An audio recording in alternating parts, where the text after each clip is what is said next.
Alright, so thank you very much for your time. What you're going to be seeing are 2046 religious education questions and answers.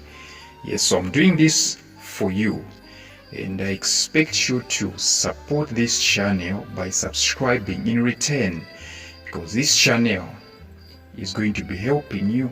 Yes, so you're going to be seeing these questions. They are specifically for you, because I want you to pass the exams. So I wish you all the best, and all I'm asking from you is simply to support the channel so that we do some exchange. I provide you with the information and then you give me support. So I wish you all the best in your exams and in your studies. Yes.